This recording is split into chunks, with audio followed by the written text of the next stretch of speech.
আজকে যে আমরা আপনাদের কাছে এসেছি সেটার একটা টপিকটা হচ্ছে খুব বার্নিং টপিক।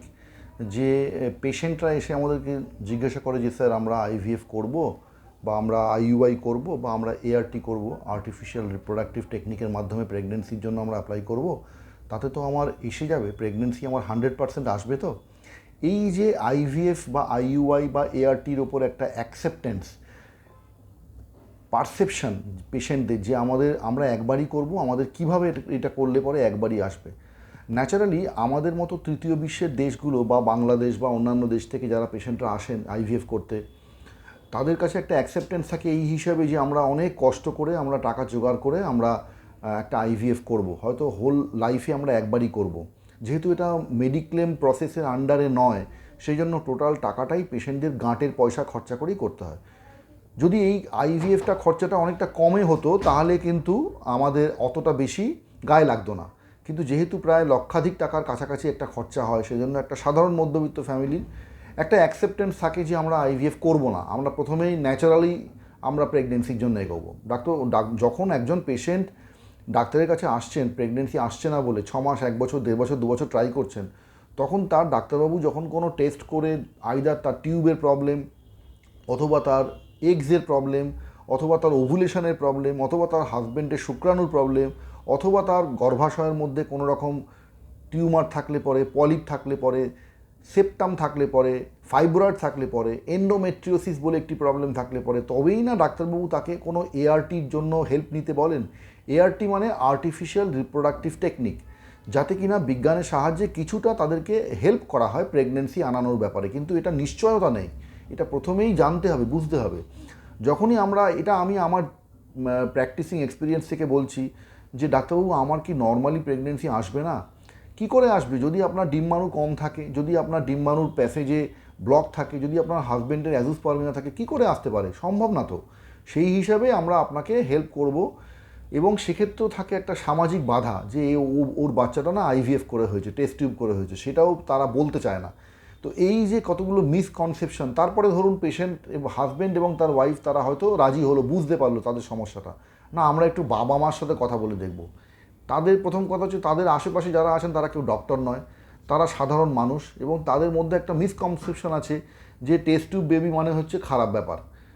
এটা সম্পূর্ণরূপে একটা ভ্রান্ত আইডিয়া যে নর্মাল ন্যাচারালি প্রেগনেন্সি না আসলে পরে বোধহয় সেই বাচ্চাটা আমার ভালোভাবে হলো না, আমি কোথাও মুখ দেখাতে পারবো না সমাজে, বা বাচ্চাটা হয়তো আমার অ্যাবনর্মাল হবে, বা এই পুরো 9 মান্থস যখন আমার বাচ্চাটা আইভিএফ করে হবে তখন বোধহয় আমাকে শুয়ে বসে কাটাতে হবে। এই সমস্ত মিসকনসেপশন কিন্তু মাথা থেকে বার করতে হবে।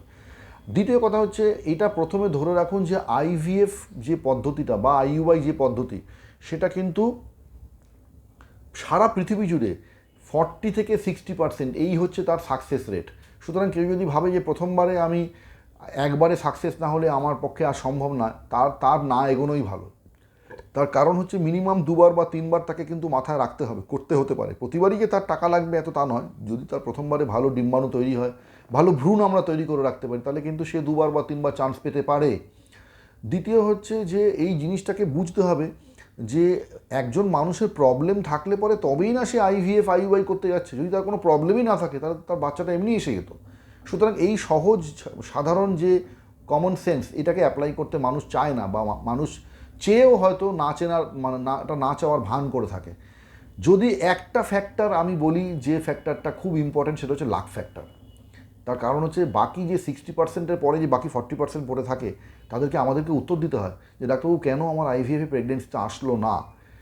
এবং সেই প্রেগনেন্সিতে কিছুটা হলেও লাক ফ্যাক্টর থাকে, কেননা আমরা যখন পেশেন্টদেরকে আইভিএফের জন্য এগোই, যদি তার বয়সটা কম থাকে, 35-এর কম বয়স থাকে, যদি তার ডিম্বাশয়ের মধ্যে adequate number of good quality eggs থাকে, যদি তার ভালো ইঞ্জেকশনস মানে ভালো কোয়ালিটির ইঞ্জেকশনস দিয়ে এবং সঠিক হাতে, আজকাল দেখা যায় যে ইঞ্জেকশন দিচ্ছে তারা হয়তো 50 টাকা করে নিচ্ছে, বাড়ির পাশে কাউকে দিয়ে ইঞ্জেকশন নিয়ে নিচ্ছে, সেটা যদি ঠিকমতো করে প্রয়োগ না করতে পারে, তাহলে তার বডিতে যে ওষুধটা আমি প্রয়োগ করতে চাইছি সেটা ঠিকমতো যদি প্রয়োগ না হয়, তাহলে তার তো ভালো ডিম তৈরি হবে না।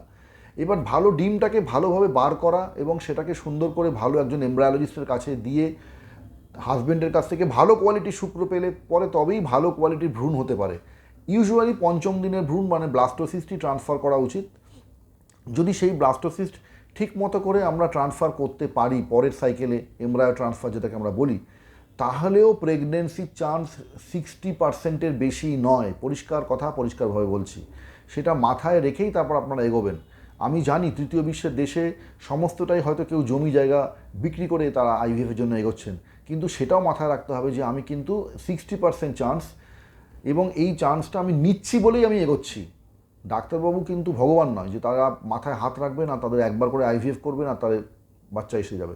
সুতরাং এই কনসেপশনটাই ভুল, যে লোকেরা মানে আইভিএফ মানে 100% বাচ্চা, সেটা কিন্তু আমাদেরকে ভ্রান্ত ধারণা থেকে বেরিয়ে আসতে হবে। আশা করি আমি এই প্রবলেমের কথা, সমস্যার কথা, ডাক্তারবাবুর দিক থেকে যে সমস্যার কথা, সেটা আমি আপনাদেরকে ভালো করে এক্সপ্লেন করতে পারলাম। যদি এটা আপনাদের ভালো লাগে, আপনারা লাইক দেবেন এবং সাবস্ক্রাইব করবেন। নমস্কার।